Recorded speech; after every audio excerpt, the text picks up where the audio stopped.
आगमन के लिए, उनके उद्बोधन के लिए।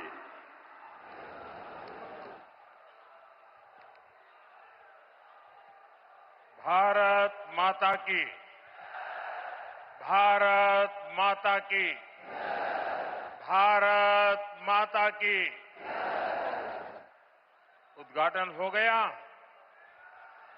उद्घाटन हो गया? नहीं, अभी आधा काम हुआ है। मैंने सिर्फ वो पर्दा हटाया है, लेकिन मैं आज चाहता हूं इस एयरपोर्ट का उद्घाटन यहां जो भी उपस्थित है आप सब करें।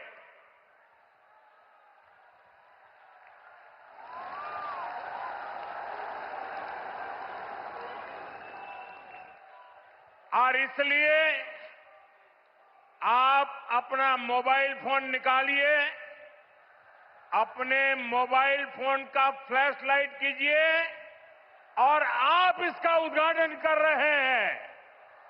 आप दिया जला करके यहां उपस्थित हर व्यक्ति आज इस एयरपोर्ट का उद्घाटन कर रहा है। ये आपकी अमानत है, ये आपका भविष्य है, ये आपका पुरुषार्थ है और इसलिए उसका उद्घाटन भी आपके हाथों से हो रहा है। आप अपने भारत माता की जय बोल करके हाथ ऊपर करके फ्लैश लाइट पूरी तरह से दिखाइए। भारत माता की, भारत माता की, भारत माता की। बहुत बहुत धन्यवाद। अब उद्घाटन हो गया।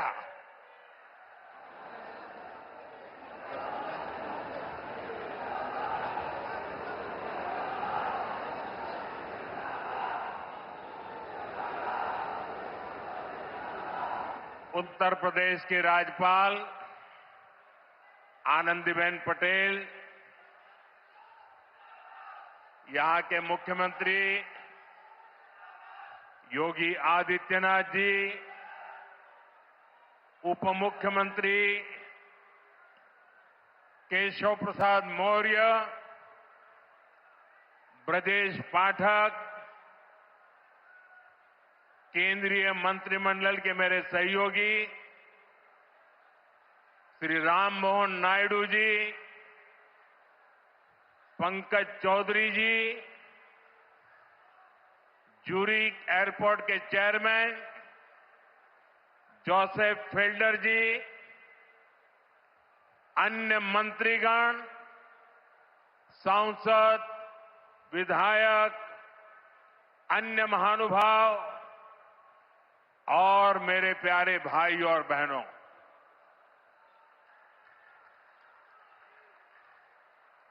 मैं देख रहा हूं आज जहां भी मेरी नजर पड़ रही है सारे युवा मुझे नजर आ रहे हैं।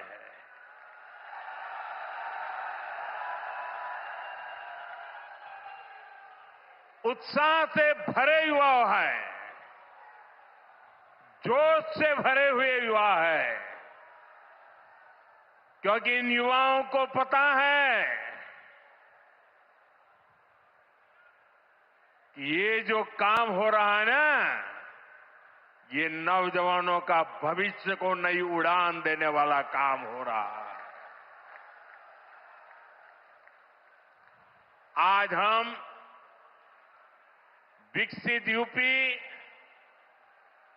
विकसित भारत अभियान का एक नया अध्याय शुरू कर रहे हैं। देश का सबसे बड़ा प्रदेश आज देश के सबसे अधिक इंटरनेशनल एयरपोर्ट्स वाले राज्यों में से एक हो गया है। और आज मेरे लिए गर्व और प्रसन्नता के दो कारण हैं। एक तो ये है, इस एयरपोर्ट का शिलान्यास भी करने का सौभाग्य आप सबने मुझे दिया था और आप सबने इस एयरपोर्ट के उद्घाटन का सौभाग्य भी मुझे दिया।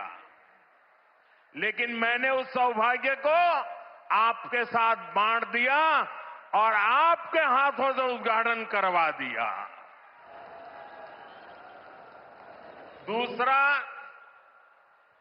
जिस उत्तर प्रदेश ने मुझे अपना प्रतिनिधि चुना, जिस उत्तर प्रदेश ने मुझे सांसद बनाया, उसकी पहचान के साथ, उस उत्तर प्रदेश की पहचान के साथ इस भव्य एयरपोर्ट का नाम भी जुड़ गया है। साथियों, नोएडा का ये एयरपोर्ट आगरा, मथुरा, अलीगढ़, गाजियाबाद, मेरठ, इटावा, बुलंदशहर, फरीदाबाद, इस पूरे क्षेत्र को बहुत बड़ा लाभ होने वाला है। हिंदुस्तान को और उत्तर प्रदेश को तो होना ही होना है। ये एयरपोर्ट पश्चिमी उत्तर प्रदेश के किसानों, छोटे और लघु उद्योगों, यहां के नौजवानों के लिए अनेक नए अवसर लेकर आने वाला है। यहां से दुनिया के लिए विमान तो उड़ेंगे ही, साथ ही ये विकसित उत्तर प्रदेश की उड़ान का भी प्रतीक बनेगा। मैं उत्तर प्रदेश को विशेष रूप से पश्चिम उत्तर प्रदेश की जनता को इस भव्य एयरपोर्ट के लिए बहुत बहुत बधाई देता हूं। साथियों, आज का ये कार्यक्रम भारत के नए मिजाज का प्रतीक है। आप सभी देख रहे हैं कि आज पूरा विश्व कितना चिंतित है। पश्चिम एशिया में एक महीने से युद्ध चल रहा है। युद्ध की वजह से कई सारे देशों में खाने पीने के सामान, पेट्रोल, डीजल, गैस, खाद, ऐसी कई जरूरी चीजों का चारों तरफ संकट पैदा हो गया है। हर देश इस संकट का सामना करने के लिए कुछ न कुछ कोशिश कर रहा है, प्रयास कर रहा है। और हमारा भारत भी इस संकट का पूरी शक्ति से मुकाबला कर रहा है। देशवासियों की ताकत के भरोसे कर रहा है।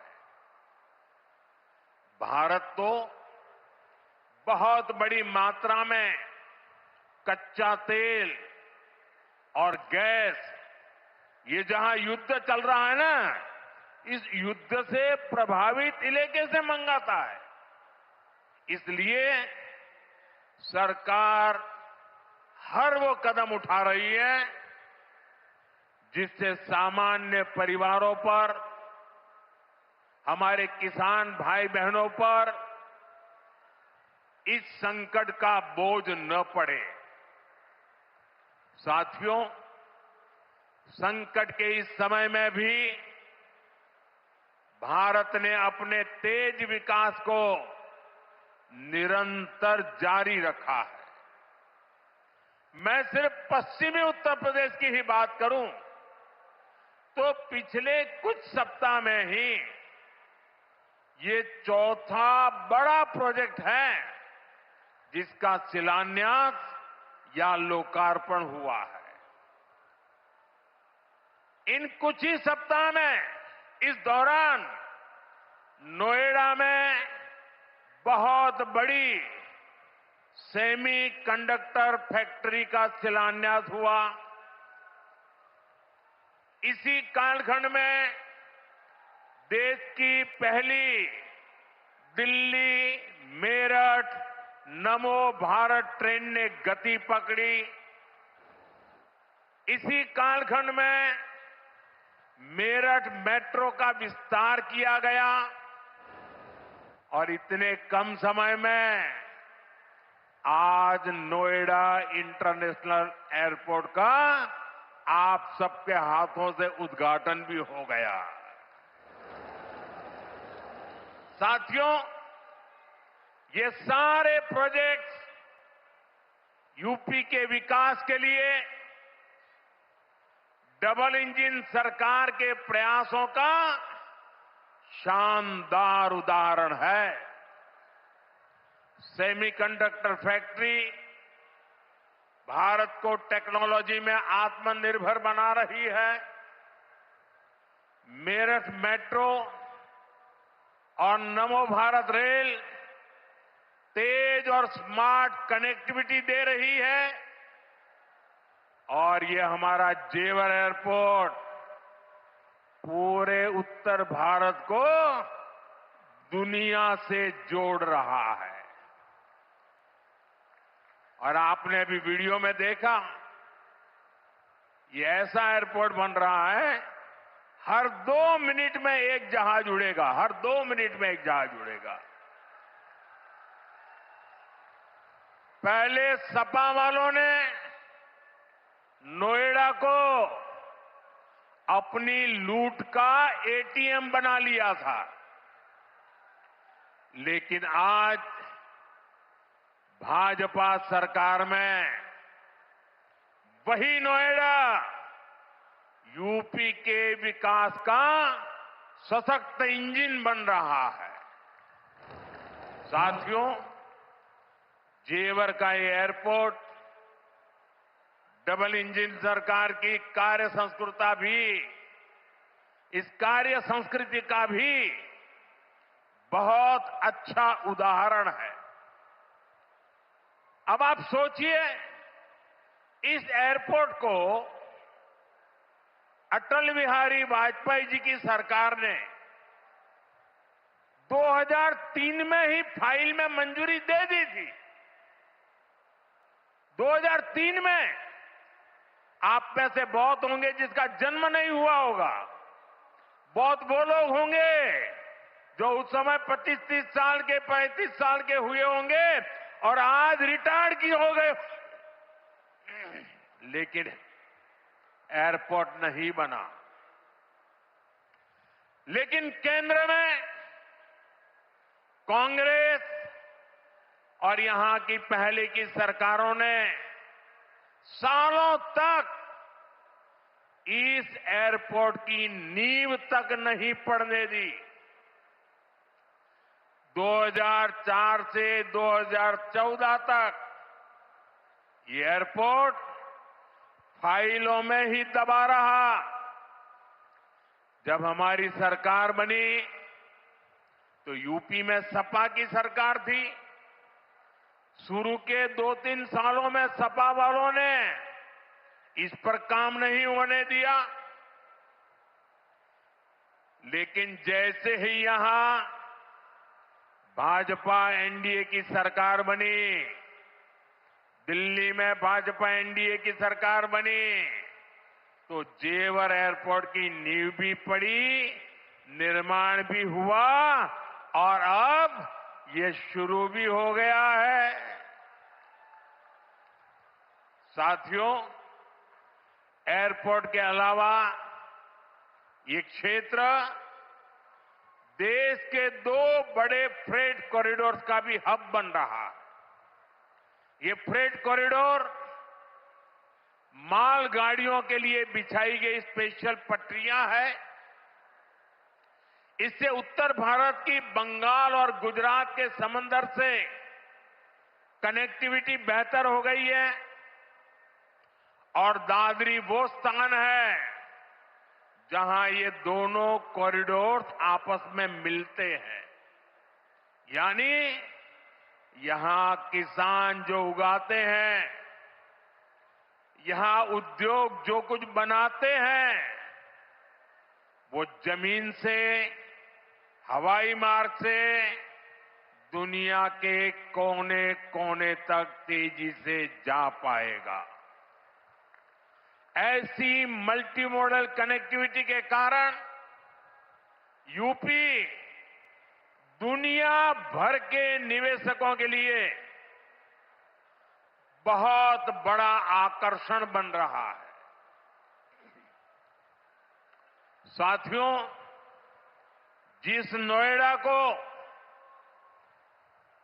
पहले अंधविश्वास के कारण अपने हाल पर छोड़ दिया गया था, कुर्सी जाने के डर से पहले के सत्ताधारी यहां आने से डरते थे।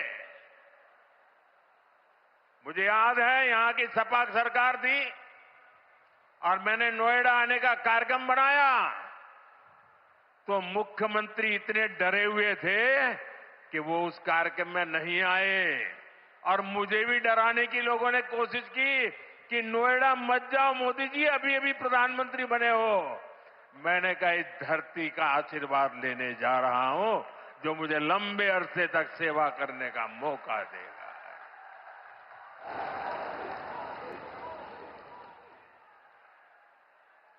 अब वही इलाका पूरी दुनिया का स्वागत करने के लिए तैयार है। ये पूरा क्षेत्र आत्मनिर्भर भारत के संकल्प को सशक्त कर रहा है। साथियों, इस क्षेत्र की अर्थव्यवस्था में खेती किसानी का बहुत महत्व है। मैं आज उन मेरे किसान भाई बहनों का विशेष रूप से आभार व्यक्त करता हूं जिन्होंने इस प्रोजेक्ट को साकार करने के लिए अपनी जमीनें दी हैं। उन किसानों के लिए जोरदार तालियां बजाइए दोस्तों। मेरे किसान भाई बहनों के लिए जोरदार ताली बजाइए। मेरे किसान भाई बहन, आपके इस योगदान से ही इस पूरे क्षेत्र में विकास का एक नया दौर शुरू होने जा रहा है। आधुनिक कनेक्टिविटी का जो विस्तार यहां हो रहा है, उससे पश्चिमी यूपी में फूड प्रोसेसिंग की संभावनाओं को और बल मिलेगा। अब यहां के कृषि उत्पाद दुनिया के बाजारों में और बेहतर तरीके से जा पाएंगे। साथियों, यहां मैं अपने किसान साथियों का एक और बात के लिए भी आभार व्यक्त करना चाहता हूं। आपके गन्ने से जो इथेनॉल बनाया गया है, उससे कच्चे तेल पर देश की निर्भरता कम हुई है। अगर इथेनॉल का उत्पादन न बढ़ता, पेट्रोल में उसकी ब्लेंडिंग न बढ़ती, तो देश को हर वर्ष 4.5 करोड़ बैरल 4.5 करोड़ बैरल यानी लगभग 700 करोड़ लीटर कच्चा तेल विदेशों से मंगवाना पड़ता। किसानों के परिश्रम ने देश को इस संकट के समय में इतनी बड़ी राहत दी है। साथियों, इथेनॉल से देश को तो फायदा हुआ ही है, किसानों को भी बहुत बड़ा लाभ हुआ है। इससे करीब 1.5 लाख करोड़ रुपए की विदेशी मुद्रा बची है। यानी इथेनॉल न बनाते तो ये पैसा विदेश जाना तय था। बीते वर्षों में इतना सारा पैसा देश के किसानों को मिला है, गन्ना किसानों को मिला है। साथियों, यहां के गन्ना किसानों ने तो पहले के वो दिन भी देखे हैं जब कई सालों तक गन्ने का बकाया लटका रहता था। लेकिन आज भाजपा की डबल इंजन सरकार के प्रयासों से गन्ना किसानों की स्थिति बेहतर हुई है। साथियों, किसी भी देश में एयरपोर्ट सिर्फ एक सामान्य सुविधा नहीं होता। ये एयरपोर्ट प्रगति को भी उड़ान देते हैं। साल 2014 से पहले देश में सिर्फ 74 एयरपोर्ट थे।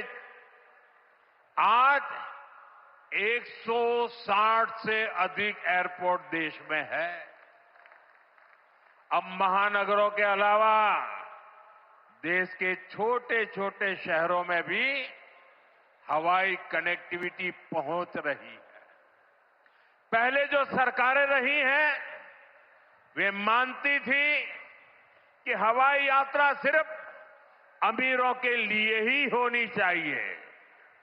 लेकिन भाजपा सरकार ने सामान्य भारतीयों के लिए हवाई यात्रा को आसान बना दिया। हमारी सरकार ने उत्तर प्रदेश में हवाई अड्डों के नेटवर्क का तेजी से विस्तार करते हुए उनकी संख्या बढ़ाकर 17 कर दी है। साथियों, भाजपा सरकार का निरंतर प्रयास रहा है कि एयरपोर्ट भी बने और किराया भाड़ा भी सामान्य परिवारों की पहुंच में रहे। इसलिए हमने उड़ान योजना शुरू की थी। इस स्कीम के कारण बीते कुछ सालों में 1,60,00,000 से अधिक देशवासियों ने उड़ान योजना से टिकट लेकर सस्ती दरों पर हवाई यात्रा की है। और मैं आपको एक और जानकारी देना चाहता हूं। हाल में ही केंद्र सरकार ने उड़ान योजना को और विस्तार दिया है। इसके लिए लगभग 29,000 करोड़ रुपए की स्वीकृति दी गई है। आने वाले वर्षों में इसके तहत छोटे छोटे शहरों में 100 नए एयरपोर्ट और 200 नए हेलीपैड बनाने की योजना है। यूपी को भी इससे बहुत अधिक लाभ होगा। साथियों, भारत का एविएशन सेक्टर बहुत तेजी से गति और विकास कर रहा है। जैसे जैसे भारत में नए नए एयरपोर्ट बन रहे हैं, वैसे वैसे नए हवाई जहाजों की जरूरत भी बढ़ती जा रही है। इसलिए देश की अलग अलग एयरलाइंस ने सैकड़ों नए जहाजों के ऑर्डर दिए हैं। ये जो नई सुविधाएं, नए जहाज आ रहे हैं, इनको उड़ान वाले और इसको उड़ाने वाले, इनमें सर्विस देने वाले, मेंटेनेंस से जुड़े, ऐसे हर काम के लिए बहुत बड़ी संख्या में वर्कफोर्स की जरूरत होगी। ये युवाओं के लिए बहुत बड़ा अवसर है। इसलिए हमारी सरकार एविएशन सेक्टर में ट्रेनिंग की सुविधाओं का भी विस्तार कर रही है। साथियों, आप जब अपनी कोई गाड़ी खरीदते हैं तो ये जरूर देखते हैं कि उस गाड़ी बनाने वाली कंपनी का सर्विसिंग सेंटर आसपास है या नहीं है। आप जानकर हैरान हो जाएंगे कि हमारे देश में हवाई जहाजों की सर्विसिंग यानी उनके मेंटेनेंस, रिपेयर एंड ओवरहॉल की पुख्ता व्यवस्था ही नहीं थी। भारत के 85 एयरपोर्ट 85% हवाई जहाजों को आज भी मेंटेनेंस, रिपेयर एंड ओवरहॉल यानी एमआरओ के लिए इस काम के लिए विदेश भेजना पड़ता है। इसलिए हमारी सरकार ने ठाना है कि एमआरओ सेक्टर में भी भारत को आत्मनिर्भर बनाएंगे। अब भारत में ही बहुत बड़े पैमाने पर एमआरओ सुविधाएं विकसित की जा रही है। आज यहां जेवर में भी एमआरओ सुविधा का शिलान्यास हुआ है। ये सुविधा जब तैयार हो जाएगी तो ये देश विदेश के विमानों को सेवा देगी। इससे देश को कमाई भी होगी, हमारा पैसा भी देश में ही रहेगा और युवाओं को अनेक रोजगार भी मिलेंगे। साथियों, आज हमारी सरकार की प्राथमिकता देश के नागरिकों की सुविधा है। देश के नागरिक का समय बचे और उसकी जेब पर ज्यादा बोझ भी न पड़े, ये हमारा लक्ष्य है।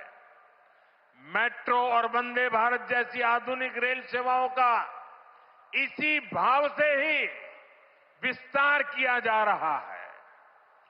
दिल्ली मेरठ नमो भारत रेल, इसका कितना फायदा हो रहा है ये भी हम सब देख रहे हैं। अभी तक नमो भारत 2.5 करोड़ से अधिक लोग सफर कर चुके हैं। दिल्ली मेरठ के जिस सफर में पहले घंटों लग जाते थे, अब वो सफर मिनटों में ही पूरा हो रहा है। साथियों, विकसित भारत के विकसित आधुनिक इंफ्रास्ट्रक्चर पर हमारी सरकार अभूतपूर्व निवेश कर रही है। बीते 11 वर्षों में इंफ्रास्ट्रक्चर का बजट 6 गुना से अधिक बढ़ाया गया है। इन वर्षों में 17 लाख करोड़ रुपए हाईवे और एक्सप्रेसवे पर खर्च किए गए। 1 लाख किलोमीटर से अधिक के हाईवे का निर्माण किया गया है। 2014 तक रेलवे में सिर्फ 20,000 किलोमीटर रूट का बिजलीकरण हुआ था, जबकि 2014 के बाद से 40,000 किलोमीटर से ज्यादा रेलवे ट्रैक का बिजलीकरण किया गया है। आज ब्रॉडगेज नेटवर्क का लगभग 100% बिजलीकरण हो चुका है।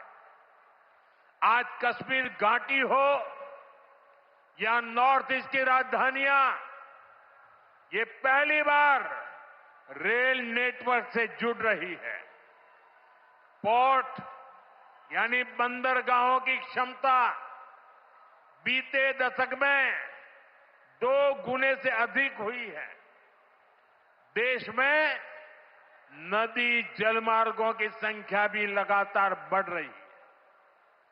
विकसित भारत के निर्माण के लिए जरूरी हर क्षेत्र में भारत तेजी से काम कर रहा है।